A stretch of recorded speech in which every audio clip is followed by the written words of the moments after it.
Good morning student. आज हम बात करेंगे अपने पॉलिटिकल साइंस चैप्टर 3 यानी कि टॉपिक हमारा क्या होगा, फंक्शन ऑफ पॉलिटिकल पार्टीज़। यानी पॉलिटिकल पार्टीज़ के विषय हम देख रहे हैं, जो हमारा सेकेंड लास्ट चैप्टर होगा। Function of the political parties के अंतर्गत क्या होता है, यानी कौन कौन से कार्य जो पॉलिटिकल पार्टीज़ करती हैं।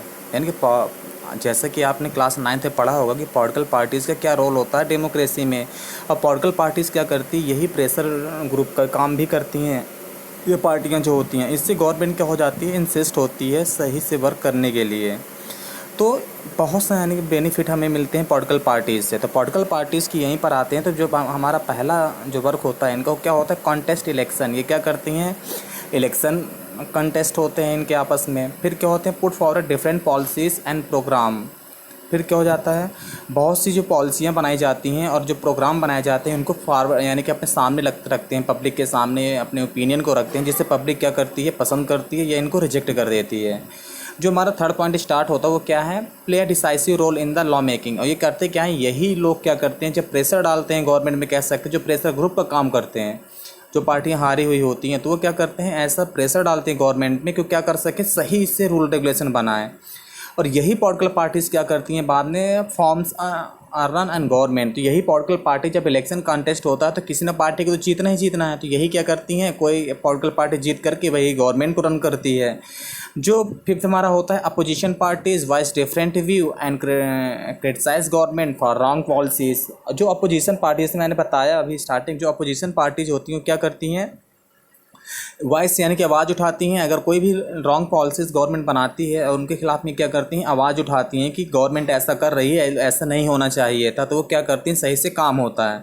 फिर सेव पब्लिक ओपिनियन। और जो अब ये क्या करते हैं, पब्लिक ओपिनियन, क्या पब्लिक की डिमांड क्या है। जैसे बीजेपी ने क्या किया था, जो पब्लिक डिमांड कर रही थी, यानी कि मन ही मन में वो डिमांड करती थी कि 370 को हटा दिया जाए, राम मंदिर बना दिया जाए। तो गवर्नमेंट ने इसको समझा और अपने जो मैनिफेस्टो में इस चीज़ को रखा उन्होंने, और एट लास्ट में क्या किया, उसको फुलफ़िल किया बीजेपी गवर्नमेंट ने। तो ये इस तरह है, तो पब्लिक ओपिनियन को समझते हैं और उसके अकॉर्डिंग अपना काम करते हैं।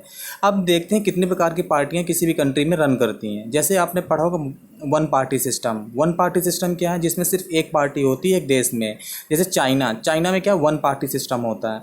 वहाँ पर क्या है, सिर्फ कम्युनिस्ट पार्टी ही, इलेक्शन तो होते हैं वहाँ पे, पार्टीज़ भी कई खड़ी होती हैं, लेकिन उसी पार्टी के अंदर वो क्या करते हैं, सिर्फ अपने कैंडिडेट को चेंज करते हैं और वहाँ पर क्या है, इलेक्शन हेल्ड होते हैं, लेकिन वो सिर्फ कम्युनिस्ट पार्टी का ही मेंबर जीतता है हमेशा वहाँ पे। तो चाइना में वन पार्टी सिस्टम चलता है।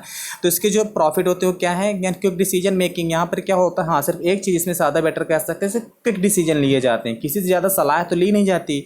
तो डिसीजन क्या होता है, क्विक होता है, बहुत जल्दी लिए जाते हैं। जो उसके नुकसान होते हैं, वेनरेबल कहता है डिक्टेटरशिप। इसमें क्या हो जाता है, देखते डिक्टेटरशिप ही होती है। अगर ये गवर्नमेंट जो होती है किसके अगेंस्ट होती है, डेमोक्रेसी के अगेंस्ट मानी जाती है इस गवर्नमेंट को। जो टू पार्टी सिस्टम क्या है, यूएसए एंड यूके, यानी कि ब्रिटेन में और अमेरिका में क्या है, टू पार्टी सिस्टम है।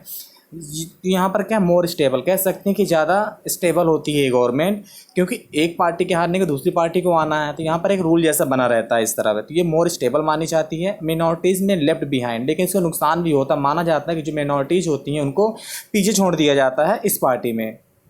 जो मल्टी पार्टी होती है, मल्टी पार्टी जैसे इंडिया हो गया, इंडिया में क्या है, सिर्फ एक पार्टी नहीं है, यहाँ पर कई सारी पार्टियाँ मिलकर के क्या करती हैं, इलेक्शन कॉन्टेस्ट करती हैं, यानी कि बहुत सारी पार्टियाँ हमारे देश में। तो हम कह सकते हैं यहाँ पर ये है। जो प्रॉफिट क्या होती है इसमें से, फेयर चॉइस डेमोक्रेटिक। हमारे देश में क्या हो जाता है, पब्लिक को फेयर चॉइस मिलता है। सिर्फ एक वन पार्टी दो पार्टी में तो क्या है, वो सिर्फ एक को देना ही देना है, लेकिन हमारे देश में कई सारी पार्टियां हैं। तो क्या है, हमारे पब्लिक के पास में क्या होता है, चॉइस होती है कि हमें किसको वोट करना है, किससे वोट नहीं करना है। और इससे क्या हो जाता है, जो पॉलिटिकल जो हमारे नुकसान, तो पॉलिटिकल अनस्टेबिलिटी भी कभी कभी क्या हो जाती है, आ जाती है इसमें। तो ये नुकसान भी हो जाता है कभी कभी।